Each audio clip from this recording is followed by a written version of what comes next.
The numbers don't lie, Mike. But the world's moved on. That was the first thing Elaine Porter said when I walked into her office that Tuesday morning. She didn't look up from her monitor, just kept scrolling through a spreadsheet that I'd formatted myself the night before. Her tone was clinical, like she was delivering a diagnosis she didn't believe in but had to read aloud anyway. I'd been at Westbridge Systems for 25 years, longer than the paint on these walls, longer than the company's slogan that no one bothered to update since the late 90s.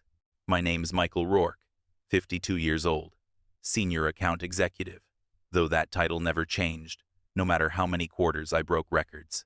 I'd outlasted 4 regional directors, 5 mergers, and 2 recessions. My reward for all that endurance was a chair, with my name engraved on a small brass plate, and the kind of quiet reputation that makes people trust you with things they don't write in emails. Elaine finally looked up. She had that expression managers get when they've practiced bad news in front of a mirror. Eyebrows tilted with concern, smile rehearsed to look sympathetic but not guilty. She gestured to the chair opposite her desk. "Have a seat, Mike." Her office smelled like the eucalyptus candles she bought from that boutique downtown, the one she bragged about supporting because it was female-owned. The framed photo of her daughter, Tiffany, was front and center on her desk now, replacing the old team picture we took at last year's sales conference. Tiffany in cap and gown, clutching a diploma like a golden ticket. "I wanted to talk about the transition plan," Elaine said, folding her hands. "You've done an incredible job keeping us steady, but the company's shifting directions. We're focusing on innovation, fresh strategies, new perspectives." I'd heard the script before. It's the one corporate reads when they're about to replace experience with someone's relative. I let her keep talking. "Tiffany's joining us full-time," she continued, "and we think it'd be best if you worked closely with her over the next few months. Show her the ropes, introduce her to your key accounts. You'll be instrumental in setting her up for success." That word instrumental always meant disposable. I looked at her, waiting for the part where she pretended it was a promotion. She didn't disappoint. "This isn't a demotion, Mike," she said, eyes darting to the side. "It's a mentorship opportunity. You'll report to her temporarily while we restructure the sales division." I almost laughed. "Report to her?" Elaine nodded. And that's when she leaned back in her chair and delivered the line that would echo in my head for weeks. "You're reliable, Mike, but your Windows 95 inches a cloud world." She smiled after saying it, proud of her own cleverness. I think she expected me to laugh along, to make it easy for her, but something in the room shifted. Maybe it was the way the sunlight bounced off the picture frame of her daughter, catching the gold letters of the diploma. Maybe it was just the sound of my own patience cracking. I kept my voice even. "You know, Windows 95 built the system you're still using." Elaine blinked, not sure if I was joking. "I appreciate your professionalism," she said. "You've been a cornerstone here. This is just about the future." The future. Always the excuse people use when they want to erase the past that made it possible. She handed me a folder labeled Transition Plan. Inside were Tiffany's upcoming client lists. Half of them were mine. Accounts I'd nurtured for decades, relationships I'd built through late nights, last-minute proposals, and holiday calls. Elaine kept talking, something about legacy and adaptation, but her voice was already fading behind the rush in my ears. I stood up, nodded once, and thanked her for her time. She looked relieved, maybe surprised I didn't make a scene. That's the thing about people like Elaine, they mistake silence for acceptance. When I walked out of her office, the bullpen was unusually quiet. Conversations died mid-sentence. No one met my eyes. Tiffany was sitting at my old desk, my desk clicking through tabs she didn't understand, nails tapping like static. She flashed me a nervous smile. "Hi, Mr. Rourke. Mom says you'll be showing me how to do the client handoffs." I gave her a polite nod and kept walking. Back at my cubicle, the hum of my computer felt louder than usual. I stared at the monitor for a long time, cursor blinking on an empty notepad file. There was a coffee ring near the keyboard from this morning. I didn't bother wiping it away. I just started typing, slow and deliberate, like every keystroke meant something. Windows 95 never crashes, it remembers.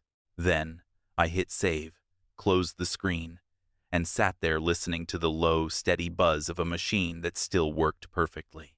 The first week under Tiffany's management felt like watching a toddler play with a loaded gun. She walked into meetings with a tablet under her arm and buzzwords in her mouth. Synergy, scalability, cross-functional alignment. Every sentence ended like she expected applause.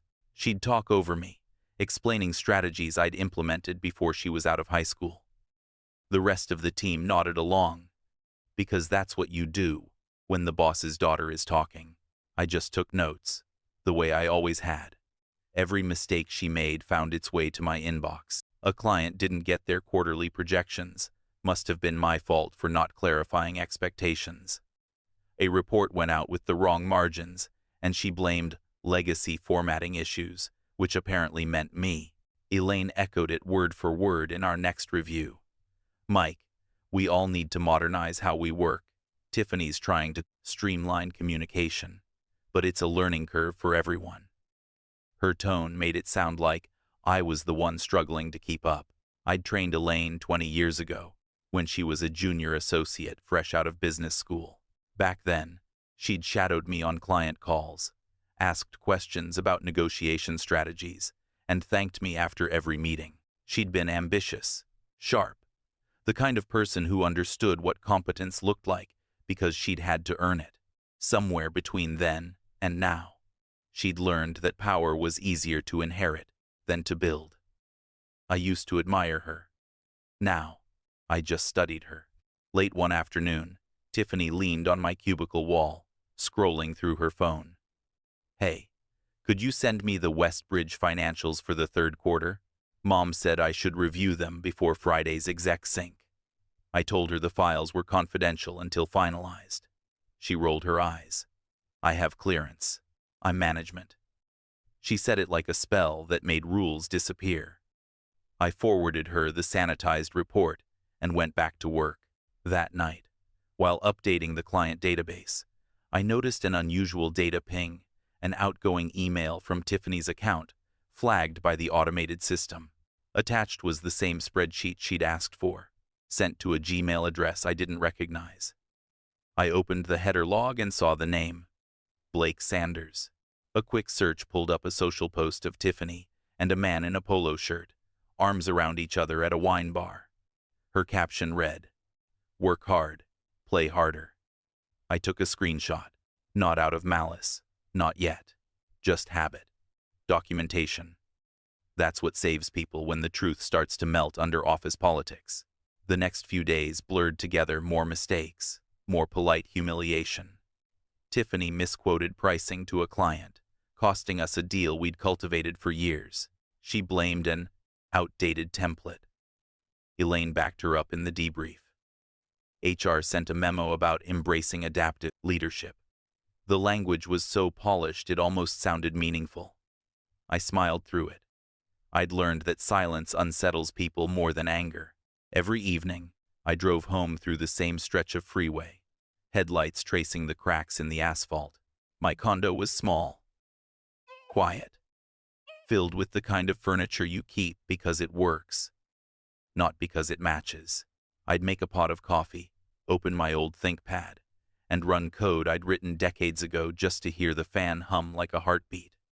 There was comfort in systems that obeyed logic. Eventually, the backup started. Not planned, just instinct. I copied work emails, transaction logs, and monthly statements onto an encrypted drive. A mirror of everything that mattered, tucked into a plain folder labeled Archive. I wasn't angry. I wasn't plotting. I told myself I was preserving what the company used to be, before it forgot its own language. Sometimes I'd pause and watch the progress bar crawl across the screen. That slow march of data from one place to another. Order being preserved in silence. In the office, Tiffany bragged about future promotions, about how corporate loves my ideas. Elaine smiled, like she believed it. Around them, everyone adjusted, laughing louder, agreeing faster, moving with the new current. I just kept my pace. At night, when the city lights bled through my blinds, I'd sit back and watch the encrypted drive icon blink faintly on the desk, pulsing like a hidden signal. I told myself it was nothing more than a habit. But habits, like history, have a way of resurfacing when the system breaks. I wasn't planning revenge. I was just preserving history. But history doesn't stay quiet forever. The email hit just before lunch. Subject line: urgent. Client escalation. Immediate review required. I opened it expecting another minor mix-up, some typo or attachment error that Tiffany would pin on legacy processes. But the body of the message was short, direct, and devastating. Our largest client, Summit Dynamics, had received a full pricing matrix meant for their competitor. Every discount tier, every margin breakdown, confidential data that took years to negotiate, sent straight into the hands of someone who would weaponize it. The sender listed in the thread was Tiffany Porter. By the time I reached the conference room, Elaine was already there, with 2 corporate VPs and an HR representative I didn't recognize. The blinds were drawn. Tiffany sat off to the side, staring at her phone, her leg bouncing under the table. Elaine started talking before I'd even taken a seat. "Mike, we've had an unfortunate situation this morning. Some sensitive information was shared externally due to system mislabeling in one of your document templates. We're handling it, but corporate wants to review protocols." She said it smoothly, like a weather report. I glanced at Tiffany, who wouldn't meet my eyes. The VP leaned forward, voice measured. "We traced the error to a misrouted file under your account permissions. Elaine tells us your team's system architecture hasn't been updated in several years." I knew what was happening. I'd been in this company too long not to recognize the choreography of blame. They weren't looking for answers. They were preparing a scapegoat. Elaine adjusted her blazer and continued. "Mike's been invaluable to this company, but we have to adapt to the times. We think this might be a good point for a transition." HR slid a manila envelope across the table like a peace offering. "This includes a mutual separation package, 3 months severance, continuation of benefits, and a neutral reference. We truly appreciate your years of service." The words landed softly, but the meaning was absolute. I looked at Elaine and saw not the eager associate I'd once mentored, but an executive who'd learned that loyalty has no market value. I thought about Tiffany's Gmail messages, the screenshots quietly stored away. I thought about the encrypted drive sitting in my desk drawer at home, slowly filling with proof of every false expense report and internal manipulation I'd documented for months. I didn't argue, didn't defend myself. They expected resistance, maybe even a plea for reconsideration, but I gave them nothing. I read the agreement, line by line, like inspecting a dismantled circuit board.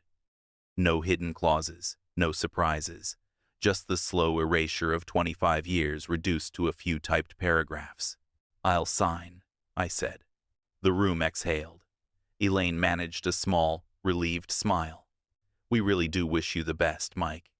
I handed over my badge, company phone, and access card. The HR rep thanked me again, and the security guard appeared at the door to escort me out of formality. But one that stung. His name was Ray. I'd trained him back when he was fresh out of the Navy, helped him set up his 401. He didn't say much, just gave a quiet nod as we walked through the hallway. When the elevator doors opened, he cleared his throat. "For what it's worth, sir, this place ain't the same without you." I nodded back. No words left to trade. Outside, the air felt heavier, sun reflecting off the glass building I'd spent half my life inside. I stood there for a moment, briefcase in hand, watching my reflection blur in the windows. It looked like the building itself was swallowing me whole. Then I turned and walked toward the parking lot. That night, I made coffee and sat at my kitchen table. The condo was quiet except for the low hum of my old laptop. I plugged in the encrypted drive. The folder structure opened like a vault. Screenshots, forwarded memos, financial summaries, timestamps. Every questionable expense labeled under community outreach. Every personal charge routed through corporate cards. Every message where Elaine used her position to shield Tiffany. It wasn't anger I felt as I scrolled through them. It was precision. Each file was a circuit. Each message a line of code in a system that deserved to fail. I backed up everything twice. Once locally, once to an off-site drive. My fingers moved automatically, like I was building something instead of destroying it. The hum of the fan filled the silence. I didn't plan to burn the building, but some systems only reboot after fire. I started on a Sunday morning, the kind of quiet where even the air felt careful not to disturb me. The blinds were half closed, light slanting across the desk, like a countdown. My laptop sat open, the encrypted drive already mounted. I'd been staring at its contents for hours, reorganizing everything into a single coherent structure. It wasn't revenge I was building. It was order. Every folder had its place. Every document, its chain of evidence. I named the main directory Windows 95. Update. The title made me smile. I approached it like any other project I'd handled at Westbridge. Organized, precise, verifiable. Each file was labeled by date, department, and category. Expense reports in one folder, vendor invoices in another, client correspondence carefully cross-referenced with internal memos. I even included metadata screenshots, showing timestamps and sender addresses, digital fingerprints that couldn't be denied. Tiffany's emails were a goldmine. One showed her forwarding proprietary client data to an outside contact. Another revealed personal purchases buried in departmental budgets. Elaine's tracks were cleaner, but not invisible. She'd approved reimbursements labeled office renovation that matched charges from a luxury spa. The slush fund wasn't speculation, it was documented theft. By noon, I'd compiled the evidence into a single report, 72 pages long, formatted in the same corporate template Elaine herself had approved years ago. I wrote the summary like a compliance audit neutral tone, bulletproof detail, no emotion. The header read, Preliminary findings, irregularities in Westbridge Regional Office accounting and data security. I reviewed it 3 times, not for grammar but for precision. Every claim backed by proof, every file name a time-stamped nail in the coffin. I burned a copy to a fresh USB drive, labeling it with the same name. Windows 95. Update. Then, I encrypted a second copy in the cloud under a generic alias. At exactly 2 p.m., I created 3 anonymous email accounts. The first went to corporate compliance at headquarters. The second to the 3 major clients whose contracts had been compromised. And the third to the Phoenix Business Ledger, a small but relentless publication known for loving corporate scandals. Each message was short, impersonal, stripped of ego.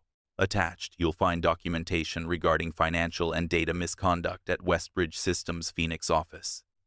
The information has been verified and includes internal records. This report is provided in the interest of corporate accountability and client protection.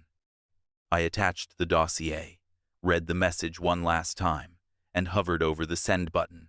The moment stretched, not because of doubt, but because of how quiet it was. For 25 years, I'd built things, fixed systems, maintained order. What I was doing now wasn't destruction, it was correction. I clicked send. The progress bar moved once, twice, and disappeared. No explosion, no music, just silence. The next morning, I woke early and checked the news. Nothing. I went for a walk, bought groceries, came home, and waited. On the 3rd day, it hit. My phone buzzed with news alerts. Regional director and daughter under investigation for corporate misconduct. The article was short but detailed. unnamed whistleblower, leaked documents, internal audit underway. Corporate headquarters had issued a statement confirming the investigation. Elaine Porter was on leave pending review. Tiffany was no longer employed. The next scroll showed screenshots of Tiffany's deleted social profiles. The same accounts that once overflowed with motivational quotes and conference selfies were gone, erased, like they'd never existed. I could imagine the panic in that office, the calls, the meetings, the silence that follows when people realize the walls are closing in. I sat at my kitchen table with a mug of black coffee, the news site still open. The photo they'd used of Elaine was from a corporate event 5 years ago. She was smiling, confident, the way people smile when they believe their world can't collapse. I didn't feel joy or triumph, just stillness, a sense of the machine resetting itself. The hum of the refrigerator was the only sound in the room. On the desk, my laptop screen went dark, the reflection of my face fading into the glass. I didn't move to wake it. The job was done, the process complete. The system updated itself. All I did was click send. The news broke on a Thursday morning. I was pouring my second cup of coffee when the headline scrolled across the bottom of the TV. Westbridge executives arrested in federal fraud probe. The anchor's voice was calm, detached, the way people sound when they talk about someone else's life falling apart. But it wasn't someone else's life. It was Elaine's. It was Tiffany's. It was everything they'd built on borrowed integrity, collapsing in real time. The footage showed agents walking them out of the glass front doors I'd walked through almost every day for 25 years. Elaine was in cuffs, her hair disheveled, trying to shield her face from cameras. Tiffany looked smaller than I remembered, pale, eyes darting like a trapped animal. The caption underneath read, "Charges include wire fraud, embezzlement, and obstruction of justice." Their attorney tried to speak over the crowd, but no one was listening. The federal audit had been swift and merciless. Corporate compliance had confirmed the data breach, the falsified invoices, the off-book accounts. Every line of evidence matched the dossier I'd built. They didn't need to know who sent it. The truth had already done its job. I thought I'd feel satisfaction watching it unfold, but what I felt instead was calm. A strange, heavy quiet, like standing in the middle of a field after a storm. The destruction had passed. What remained was the clearing. A week later, I got the call. The number came from Westbridge headquarters in Chicago. The voice on the other end was polite, formal. "Mr. Rourke, corporate is restructuring the Phoenix branch. We'd like to bring you on as a consultant to help rebuild the division." For a long moment, I said nothing. The irony was too clean to rush. Finally, I told them I'd think about it. 2 days later, I walked back into the building I'd left in silence. The security guard at the front desk was the same one who'd escorted me out. Ray. When he saw me, his mouth twitched into something between a smile and disbelief. "Back again, huh?" he said. "Looks like it," I replied. He scanned my new badge and handed it over. Consultant. It read under my name. Not employee, not subordinate, just the man they called when the system broke. Inside, the air smelled different, less of perfume, more of dust and disinfectant. The cubicles were half empty, phones unplugged, monitors dark. The energy that once filled the place, nervous laughter, hurried footsteps, was gone. Corporate had gutted the office like a contaminated lab. The only sound was the faint hum of air conditioning and my shoes on the carpet. The HR representative who'd once delivered my termination letter appeared from an office near the back. Her face was nervous, eager to please. "Mr. Rourke, welcome back," she said, extending her hand. "Corporate said you're the only one who knows how the old systems actually work." I shook her hand and gave a small nod. Guess they finally found some use for outdated software. She laughed awkwardly and excused herself, leaving me standing at the center of what used to be my professional life. Elaine's office door was open. I walked inside. The framed family photos were gone. the eucalyptus candles replaced by dust rings. Only the desk remained, the same one where she'd told me I was obsolete. I sat down and pressed the power button on the computer. The screen flickered, fans whining, pixels blooming from black to blue. For a moment, I thought it wouldn't start. Then it came alive, slow but steady, loading the same operating system I'd maintained for decades. A familiar chime filled the room, the old Windows 95 startup sound. It echoed through the emptiness like a heartbeat that refused to die. I leaned back in the chair, watching the desktop icons populate one by one. They looked almost primitive now, relics from another era, but they worked perfectly, predictably, without the crashes that came from arrogance and shortcuts. Turns out, legacy systems don't die. They just outlast the amateurs. The months that followed moved quietly. The investigation wrapped up, indictments turned into convictions, and Westbridge rebuilt itself under new leadership. My contract ended once the systems were stable again. I declined their offer to stay on permanently. I'd seen enough of permanence to know it was a fragile illusion. Sometimes, when the evenings are still and the hum of my laptop fills the room, I think about the pattern of it all. Every workplace has its Elaines and Tiffany's. Every battlefield has a traitor smiling in uniform. Betrayal wears a polite face, always pretending it's progress. But progress built on deceit collapses the same way every time. Silently at first, then all at once. I used to think revenge was about payback. It's not. It's about restoration, bringing order back to chaos, cleaning the corrupted files, deleting the viruses that pretend to be innovation. And sometimes, the old code is the only thing that still runs.